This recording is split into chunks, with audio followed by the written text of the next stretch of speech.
y'all, what's up? What's up?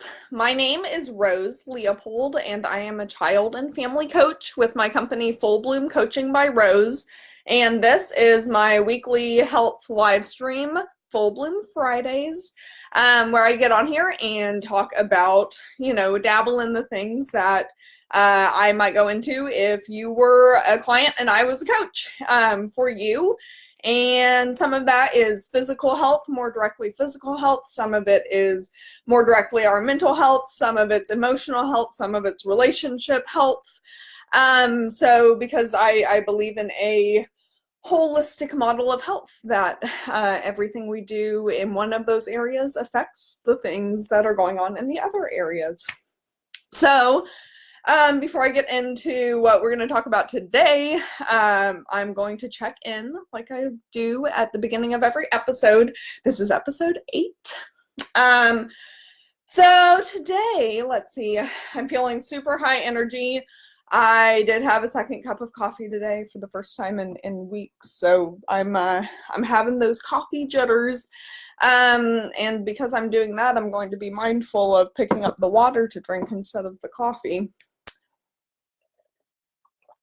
So I'm feeling super high energy. I'm excited to be talking about this. I was not wanting to do Full Bloom Friday today. And I realized that the reason was because the topic that I had come up with last week to do today, I was just not feeling it anymore. So I picked a different topic because it's my coaching live stream and I can do that. And if any of y'all ever have suggestions, anyone who watches this ever has suggestions on something you'd like me to talk about, I would love to, and I love researching anything. So I'm all about science and finding the combination, the middle path between science and then something that is maybe not always as evident in our physical world. But I believe certainly does influence us, and we might have different contexts about how this looks, and I'll just use the word spirituality for ease of that. But so yeah, and I think this thing that we're going to talk about today is a great example of a combination between more hard data science and then how that can affect things that aren't as material or quantifiable. We're going to talk about neurolinguistic programming. So I'm just going to touch on the basics of this. This is a whole subtopic, subfield of psychology. I don't have nearly the time to go into all of it at all. I'm taking a course on it right now, and it's super interesting to me. So I'll just start off with a definition.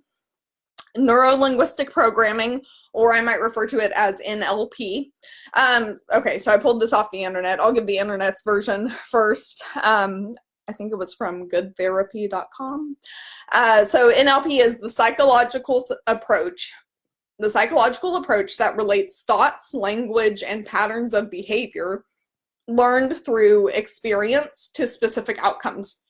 So think self-fulfilling prophecy, right? If I walk around all the time and I'm like, man, I'm going to be alone forever. Nobody loves me. # forever alone. I'm unlovable, etc., etc. Well, that's probably going to happen, or at least prolong the amount of time that it takes me to, have a partner or to have a healthy relationship. So NLP, one of the main things that NLP is really good for is being more mindful and then making changes through action of our words and our thoughts. So that's kind of what we're going to stick at for today, is just how are some ways that we can be more mindful of how we're speaking and how we're thinking, and then how we can maybe make some changes to improve our experience of our lives, and not just our experience or our perspective, but also our lives, who we encounter, what we do, what we make of ourselves. So how we talk about ourselves and how we think, which are not always the same, although certainly connected. Those words are programming our subconscious, right? So if I am constantly saying, I'm such a horrible person, I'm so mean to people, etc., etc. Now, that may come from a place of, codependency, right? However, it's certainly keeping me from being a nicer person, right? What might be more helpful is I'm not perfect all the time. However, I am a nice person, right? I put effort into being kind to people and compassionate.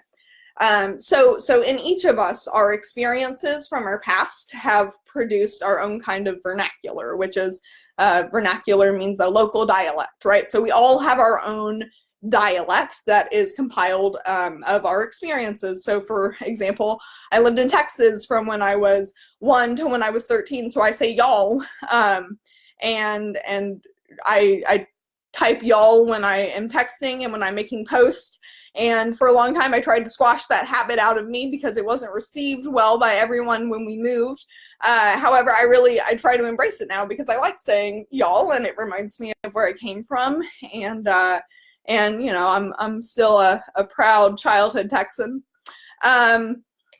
So we each have our vernacular, our own vernacular that has been produced by our experiences.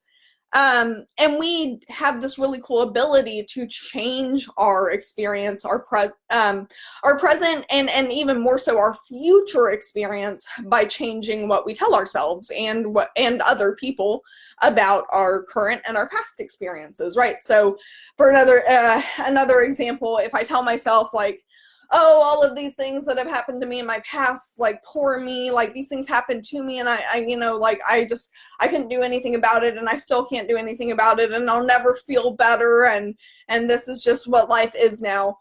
That is going to be your life. I'm turning up my screen brightness. I just realized I didn't do that. Now y'all can see me a little better. Okay, right, so if we tell ourselves stories, right, it's like, what stories do you tell yourself about your past? So that idea, right, of neurolinguistic programming is that we can rewrite our present and our future by changing how we think about and talk about ourselves, our past, other people, etc. So for example, like positive affirmations, great example of an NLP tool.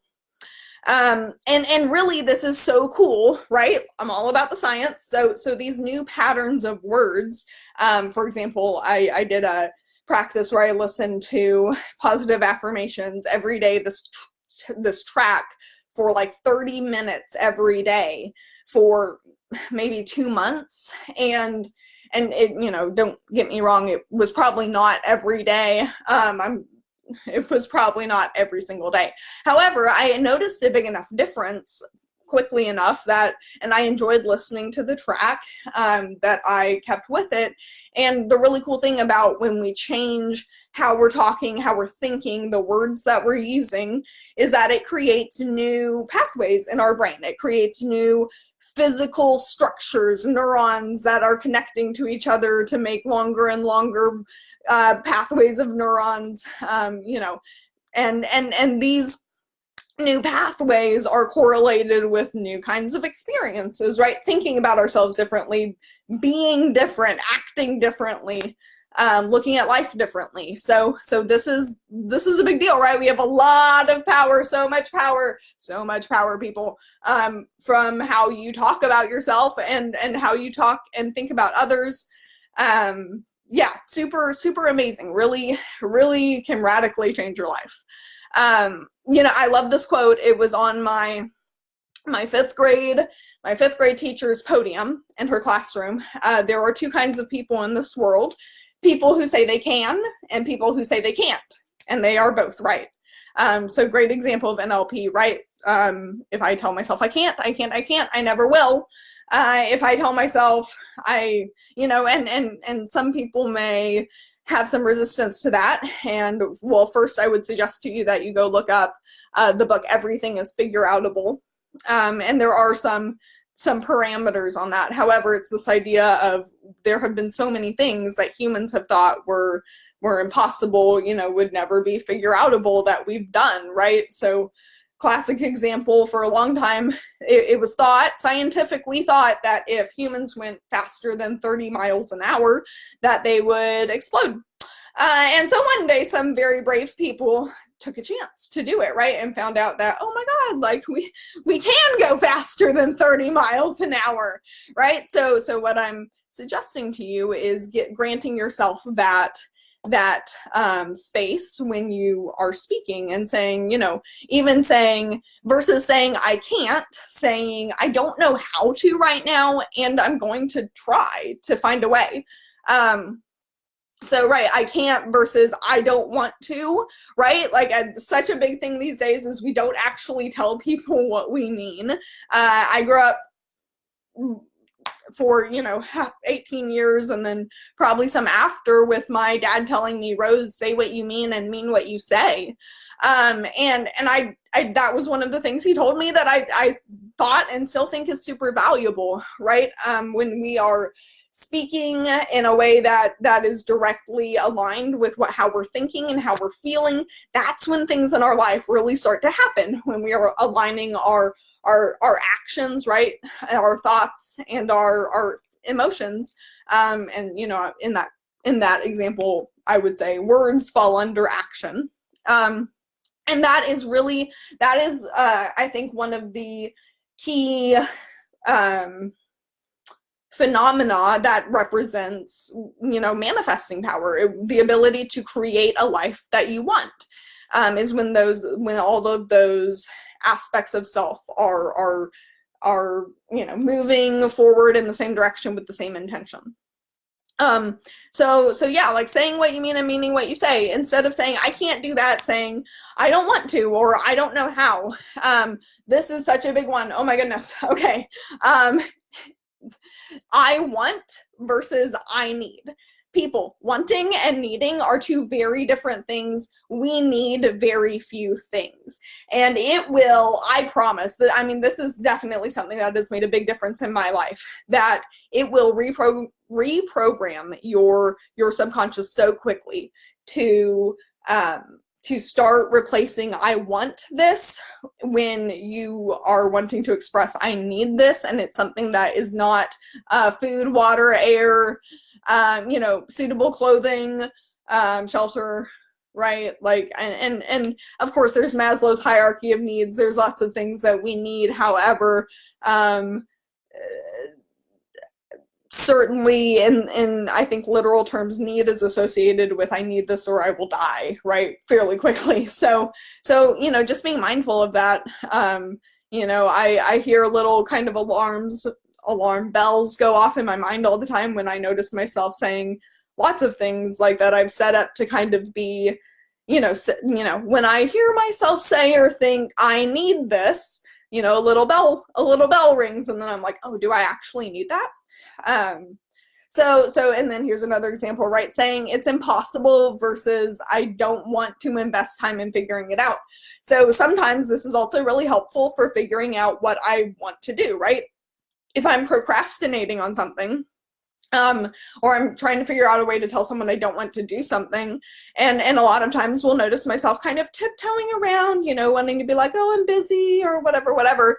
And I'm allowed to say, I don't want to do this. That's, you know, just like I would suggest anyone asking about any of the things you're doing in your life. Like, do you really want to be doing what you're doing? So this is a big one too, how we talk about time. People say, I don't have time a lot. And what I would suggest thinking about is that the reality that I see is that we all have time. Clearly, like, if you're alive, you have time, and it is up to each of us what we choose to do with it. So, you know, and even if you're choosing to prioritize being at work versus going out, or you know, going to church versus staying and sleeping in bed, or staying and sleeping in bed versus going to church, or whatever you're prioritizing, you're the one who's choosing to do that. So let's own up to it. Let's just say, I'm choosing to do this instead. Oh, I want to do this. Oh, this is higher on my priority list at this point in my life, instead of I don't have time. Because we all have time, and it is up to us as individuals how we spend it and what we do with it. So yeah, so and how can we keep up with ourselves in all of this, right? Because it's a lot of intentional work, a lot of introspection, a lot of self discovery and creation in some sense, including physically. Like these changes are literally going on in our brains. Certain neurons start firing more than others, and suddenly there's a whole, there's another neuron attaching, and there's lines of them forming, and it becomes a regular circuit, right? And so then it becomes easier to do these things, these new things. And mindfulness, right? The practice of being aware and mindful of the thoughts going through our head, the words coming out of our mouth. Mindfulness can help us recognize these patterns that we can then, evaluate and ask ourselves if we want to change. So, like I said, this is such a powerful tool. I've experienced radical change with it in my life, and I know many other people who have as well. I'm looking forward to doing another Full Bloom Friday on NLP and going a little more in depth, possibly with a guest, a friend of mine. So, thank you so much for watching. Thank you to anyone who watches this in the future. If you would please react to it. Shares are so helpful, and I do appreciate them so much. And telling your friends, if you think that this was valuable to you to watch, I would suggest maybe sharing it with other people you think could get something from it, right? And I am I like to think I'm super approachable and personal, and to any and everyone who might want to connect. So please reach out. I wish all of you a happy and healthy weekend and happy New Year's. See you next week.